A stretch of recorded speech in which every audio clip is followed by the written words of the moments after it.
All right, Ryan. So a very quick turnaround. Good morning to you and everybody on this actually 9:30 on the dot on this Sunday morning, the 26th. Last Sunday, Ryan, of February. You know what that means, huh? You can't be blaming me now and everybody else. Phil, why do you keep talking about March? Why do you keep doing this? Ryan, this is really it here, man. And this is actually, Ryan, another special occasion, a moment, if you will, the last check-in of the regular season. We have finally reached it just hours after Jason D'Amico came on with us last night. We want to thank him again for making his appearance on this podcast. And yeah, but a lot on the line, partner, as the Xavier Musketeers visit to end the regular season. And again, we want to make sure that we ended on a high note. The number 4 Connecticut Huskies, Ryan, Gamble Pavilions tomorrow at 7 o'clock. We will be right back here, probably around 9:30 or 10 o'clock, for the last game recap until we find out what's going on for the tournament, the Big East tournament. But Ryan, for now, it's Xavier Musketeers. Ryan, I wouldn't say that their record says a whole lot, but you guys, we know in sports, you have to watch for these kind of ball teams, in my opinion, the losing teams that have nothing to play for, huh? Yeah, and it's kind of hard to believe that the regular season is almost over. We're already at Yeah. the end point because it just seems like we were counting down the days until the regular season started. And I was on and the phone with you every morning calling Ryan, UConn Huskies basketball is almost back. Huskies basketball is almost back in action. And now, Ryan, well, now I called you this morning. Okay, Ryan, well, it's almost over. regular season finale, hard to believe. But UConn, a very quick turnaround for them. Only one day of Mhm. rest in between these games, but they are facing, like you kind of mentioned, the worst team in the conference. Not too good of a record, 0-19 in conference play, with an overall record of just 7-21. So. And not to mention also Xavier has a losing streak of 18. So UConn, I think the key for them, in my opinion, in this game is to get the ball inside. Last game, Dorka absolutely dominated. I think she had 18 and 17 or 19 and 18, something crazy like that, almost a 2020 game from Dorka Juhas. So I think maybe probably when UConn tries to get the ball inside, Xavier is going to try to collapse. So UConn needs to make sure they don't make any silly mistakes that we've seen recently.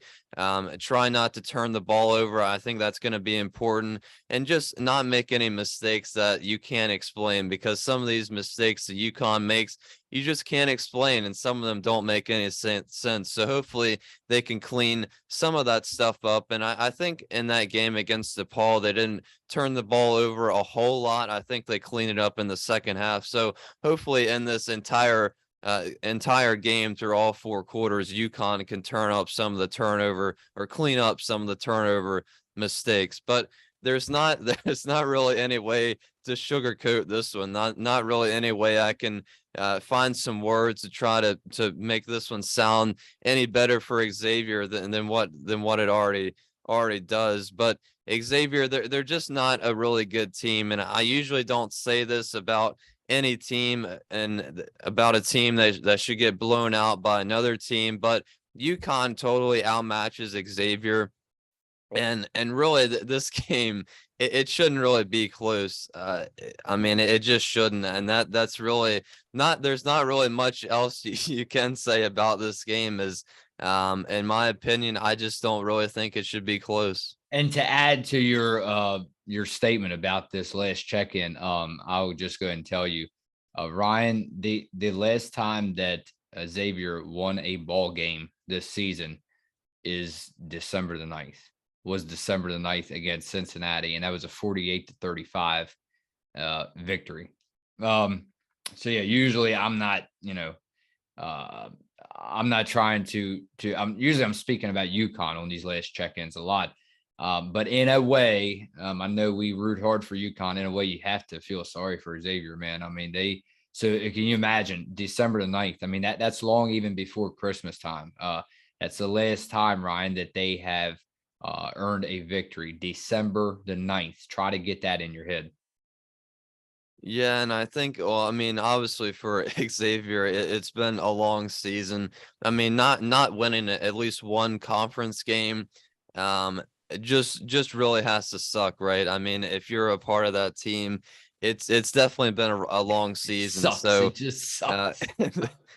Yeah. but I mean, I think, and it doesn't help in this game that they have to go to UConn.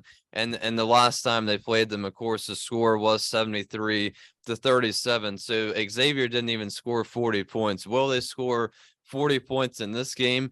Honestly, they probably might with the way UConn is playing. They played decent defense, I think, against DePaul, but I don't think Xavier should score 40 points, but they just might in this game. But hopefully, on the flip side, UConn can score 80 points. I think that would be a pretty realistic score, in my opinion. But another key I have written down is for UConn to play their bench players. So I hope Gino gets the bench players in Yes. a little Yes. I like was we getting saw ready. in the game Yes. against DePaul. Yes. Ayana received Mhm. a huge confidence boost. Jason talked about that a little bit. Every I was time, getting ready. every Yeah. time, yeah, Yeah. every time Ayana plays, I just love her energy. And Amari and Ines the same way should come off the bench and get minutes in this game.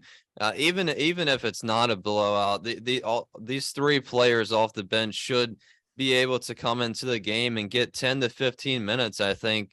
And UConn, they've already locked up a share of the Big East title. They locked up the #1 seed in the conference tournament. So there's no reason why any of these girls that are starting should play 40 minutes. There's no reason they should be playing the entire game. So let me ask you very quickly because we're running out of time before we get into some comments.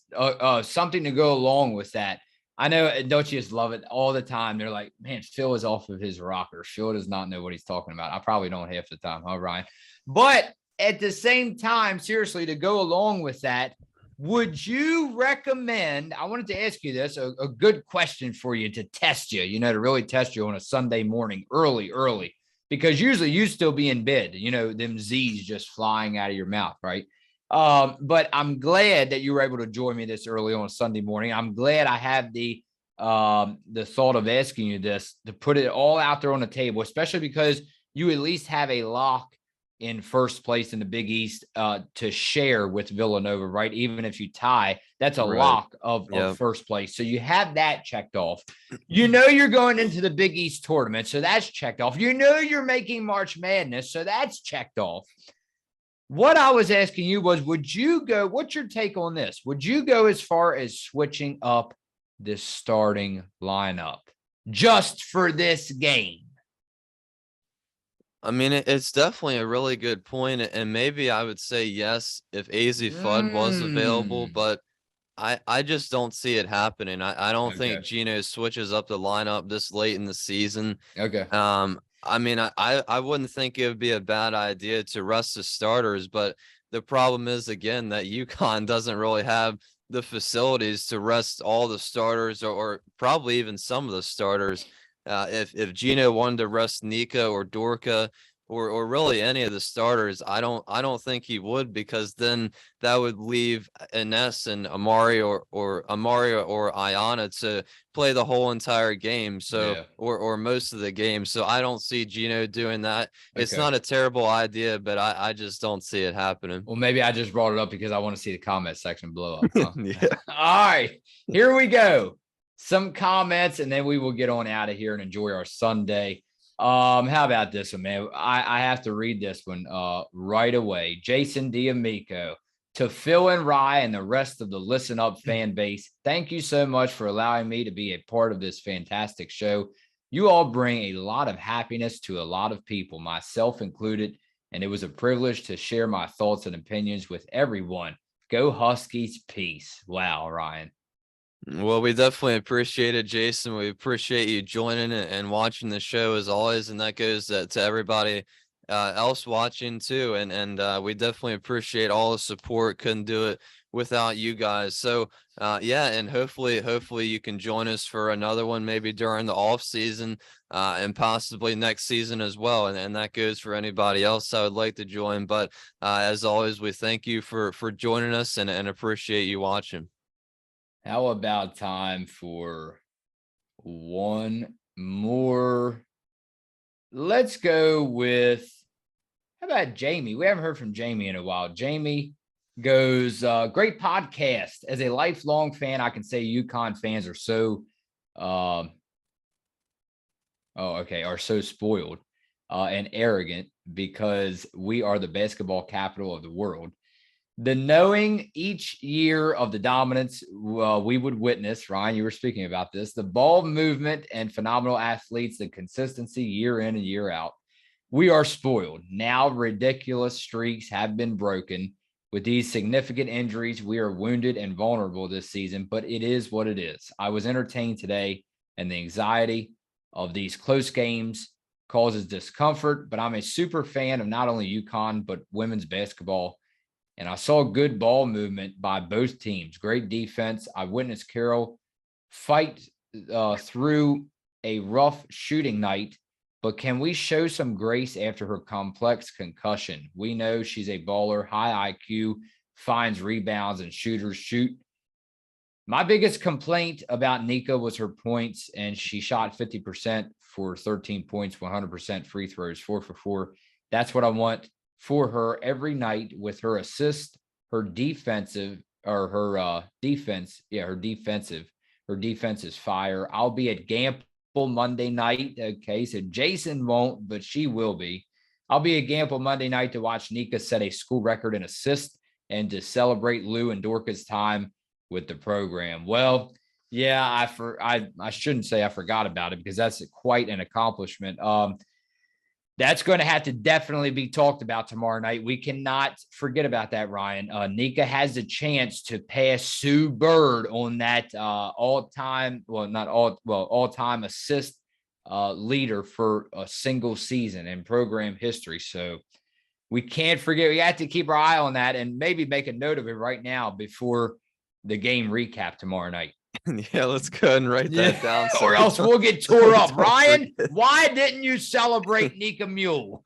Well, I think she's definitely going to pass Sue because I think she's only two away from passing her. So she should definitely do it. And tomorrow night will definitely be a special night. Of course, like they just mentioned with Lou and Dorca both unfortunately leaving us. So it'll be their last regular season game there for UConn and UConn. So very sad night, but a very happy night as well on the other side for Nika Mule.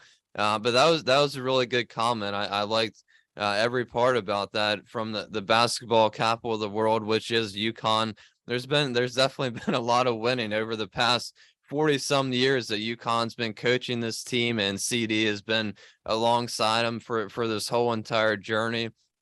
It's been a combination of course Gino, the coaching staff, and of course all of the wonderful players, highly talented recruits that UConn has received throughout all these years, from Brianna Stewart to Rossi Sue Bird. You could just name probably 50 players that have gone to the WNBA. But it's been pretty incredible what UConn has been able to do from all the streaks that have been broken, like they mentioned. So these past 2 years have definitely been a journey and a roller coaster that probably a lot of you have never seen as many years of you guys. Some of you guys have been watching UConn. So, but I mean, it's definitely going to be a grind here to try to get through March Madness. And about Nika Mule, I think she can definitely score over 10 points and shoot from a good mark from the field every single night,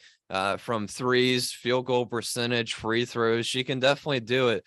We know she's going to play good defense, get assists as well, and honestly, she needs to do that every night for this team with how low they're running on fuel, and just for the energy and keep the team spirits up as well. So I think at the end of the day, Nika Mule is always going to be the one that is going to do that for this team.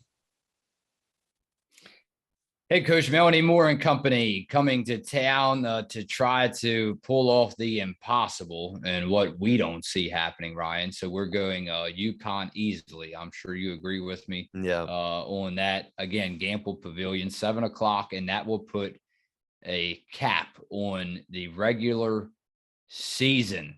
We cannot believe that it's over, and we all know that you can't believe it. It's Phil and Rye on Listen Up.